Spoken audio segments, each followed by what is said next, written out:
In life, many of us try not to think about what happens when we're no longer here. But, it's important. Putting plans in place to help and support our family in the future is very important. It certainly was for Paula O'Grady from St John's in Worcester, who decided to take out a family protection trust to help out her 2 children in the future.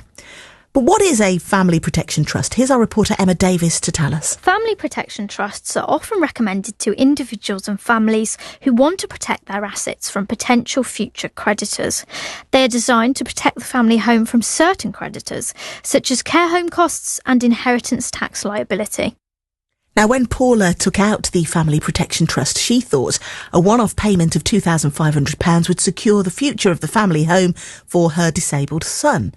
However, what began as peace of mind for Paula turned to unexpected fees and sleepless nights. Our reporter Emma Davis has been to meet her. My son was living with me and he had developed a severe disability and it looked like he was always going to have to live with me. And so the thought of securing his home and also the fact that I wouldn't have to go through probate, that appealed as well because, of course, my daughter has to deal with all the paperwork.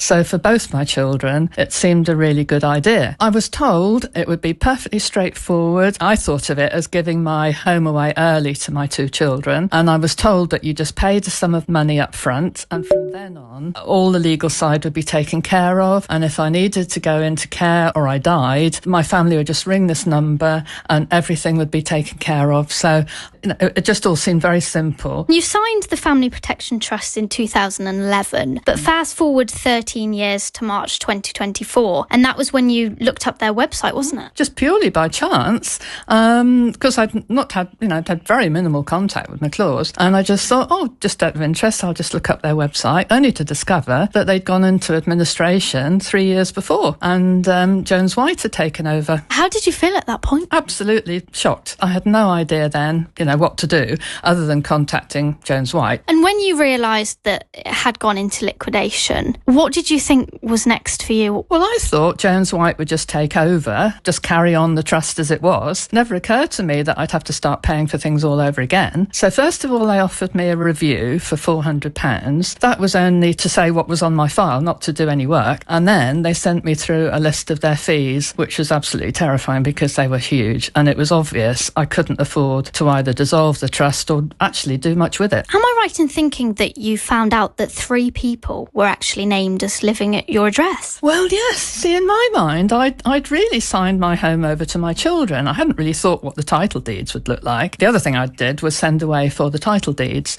to check. And there were 3 people shown as living at my address. There was no mention of the fact they were solicitors or the house was in trust or anything like that. There were just 3 people who I'd never met living at my address. And of course, 2 can outweigh 1. I was horrified. And after you'd made this realisation with the deeds, what did you do? Well, fortunately, having got in touch with this solicitor, she managed everything for me. We managed to dissolve the trust at an amount that I could afford, cleaned out my savings, but at least I could afford it. So how much money do you think you've been out of pocket because of all of this? My initial outlay was £2,500 and it just cost me probably a bit over £1,500 to sort it.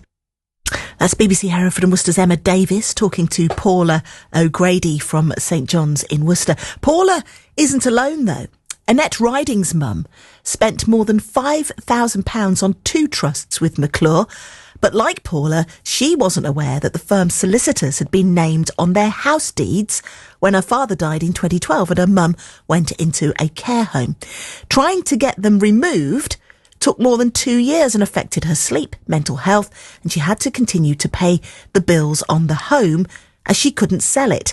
She now supports hundreds of others who are only just finding out that they've been affected by McClure's collapse, like Paula, and she's been telling me all about it. It was absolutely horrendous, the first 18 months trying to find a solicitor who would assist. At that time, there was no support for anybody, and I was just so lucky that I found a local solicitor who had helped quite a few people who took on our case, and he was absolutely brilliant.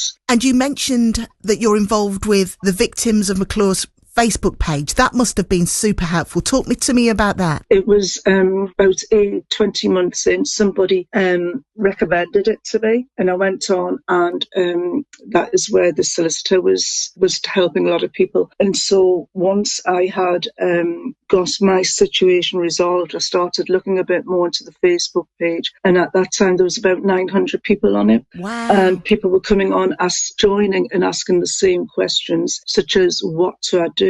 Can anybody recommend a solicitor? And people were responding to these queries, but I soon realised it was the same queries coming time and time again. So I started by just producing a spreadsheet of solicitors that had been recommended by other people on the Facebook page, and stored that under the Files tab. And as things grew, and we learned more and more about what was going on, we added to that file. For example, the purpose of the Facebook page is to support other victims. Is when they come on, if they come on and ask a question, we have a list of information for them that we provide them as to first things they should do, walk them through the process, and if they have any questions throughout the process, we have people who will assist them. We have a retired solicitor on the page whose aunt was a victim, and he's absolutely brilliant helping people.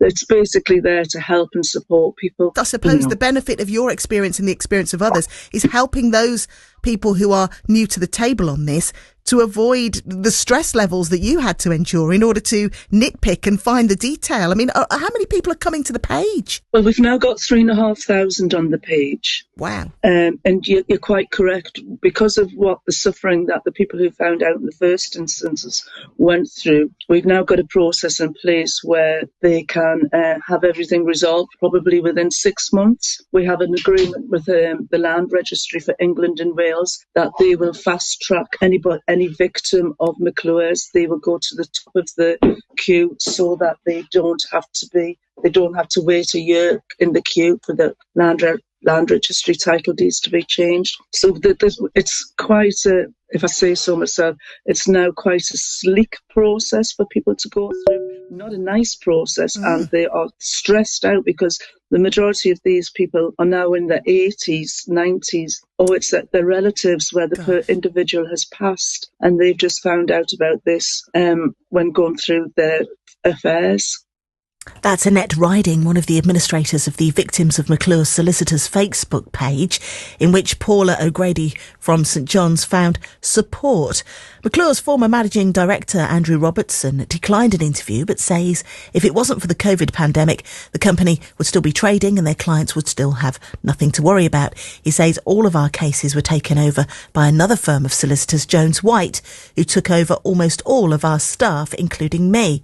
It was their obligation to advise clients and give them the choice of instructing them or using someone else.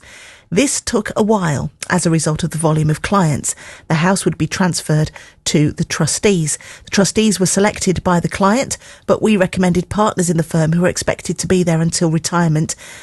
This was better than including other relatives of the client, but it was the client's choice. There was no advantage to the firm. I regret more than anyone that we were forced into administration. 17 minutes past 9 now on this Thursday.